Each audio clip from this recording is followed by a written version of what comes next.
At 9 years old, I finally had the courage to speak up about the constant sexual molestation because I couldn't take it.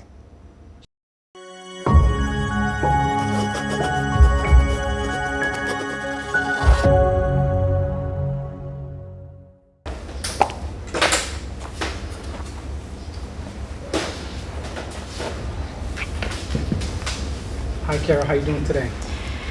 A little nervous, but doing great. So what brings you here today?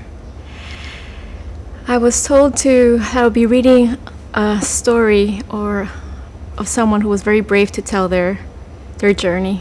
To your right-hand side, you're going to see a yellow envelope. If you could please open it and read the letter inside.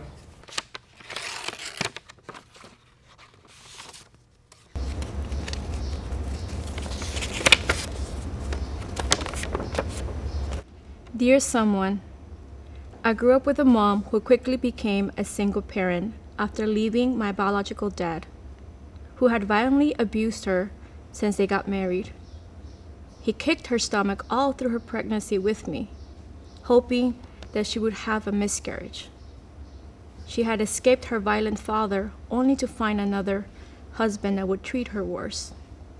The newfound trauma had now buried her undealt with trauma from her family of origin as she became a victim of domestic violence.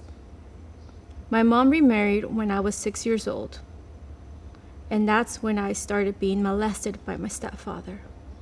I couldn't tell my mom about the abuse for years because I always felt I needed to protect her. At a young age, she had already improperly shared with me how she was mentally and physically abused by her dad and by my father. So I soon believed I just couldn't be another source of stress in her life. Her suffering, due to the undealt with pain and deep trauma, ultimately led her to numb her pain by abusing drugs and sex for many years, which deeply affected my childhood. At 9 years old, I finally had the courage to speak up about the constant sexual molestation because I couldn't take it. She wasn't mentally stable and perhaps had lived undiagnosed and untreated for years, so she could not handle the information. She first minimized what happened, saying that how dads show love to their daughters, and later, in a stupor from days of heavy drug use, she brought me into her room where my stepfather further abused me in front of her. Since then, I learned never to trust anyone with the truth, and I believed that asking for help was dangerous. The sexual abuse continued for 8 more years until I finally was able to move out of the house. Living with a parent who has suffered trauma without getting help or treatment is very difficult. Their pain bleeds over their family. I grew up believing the lies that I was not significant. I thought that I needed to be in charge and responsible for the grown-ups living with me, although they were supposed to take care of me. I believed that I was made to be used and abused, and that if something terrible happened to me, it was my fault. I believed telling the truth about how I felt was wrong, so I learned to lie and pretend, manipulated and fake happiness to survive. I believed the lie that I was unworthy, unlovable, and that if people knew the real me, they would either abuse me or neglect me.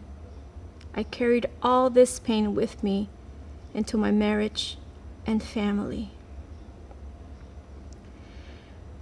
When my baby was born, I immediately felt inadequate and unfit to be a mom. I was depressed. I hated myself, and I hated the pain I was feeling. I wanted to numb my pain, but now I couldn't because I was a mom. I didn't want to be like my mom. I became suicidal and preferred to die than hurt my baby with my trauma. I prayed to God to take me. I waited. I begged him. Still nothing. So I decided to seek help. I was treated for my depression with therapy and medication. Eventually, The medication wasn't needed anymore, but working out my trauma had been a lifelong process. Healing my wounds has been painful but fulfilling. Through years of counseling and inner healing work, I can speak out the truth, honor who I am, and love those around me well. Telling my story heals my heart and the hearts of those who have similar pain, and brings hope to those who play with the idea that drugs or death is the answer. Sincerely, someone. P.S. Would you be not just my voice, but also the voice of all the people who hear this that will never dare to speak the truth?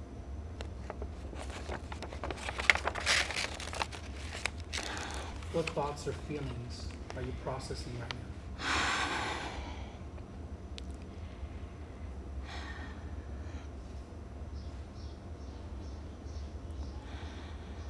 What a brave woman to seek help.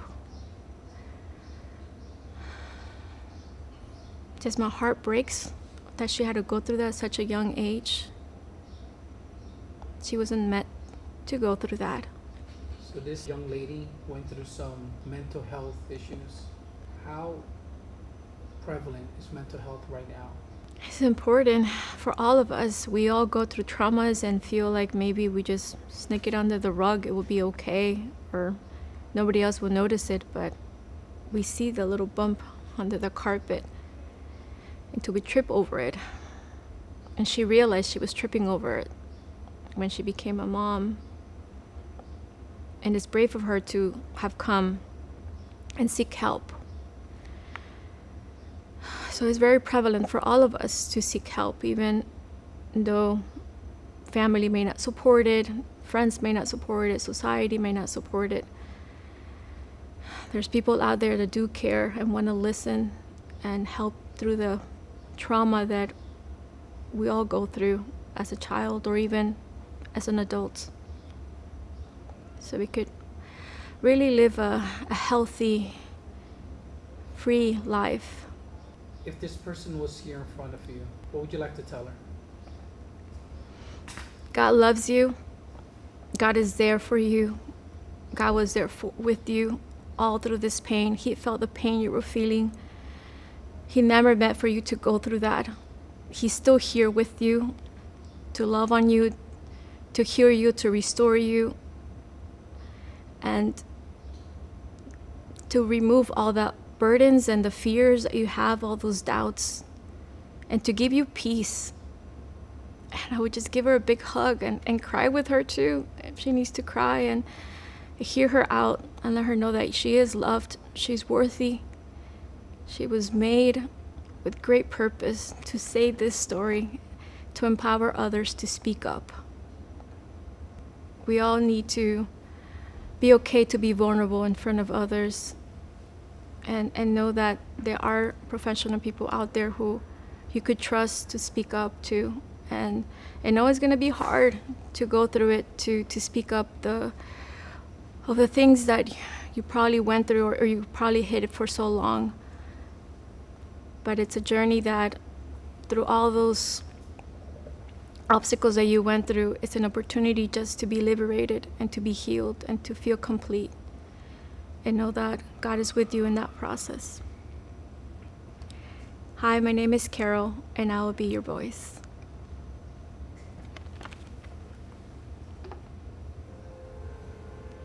Thank you for your time.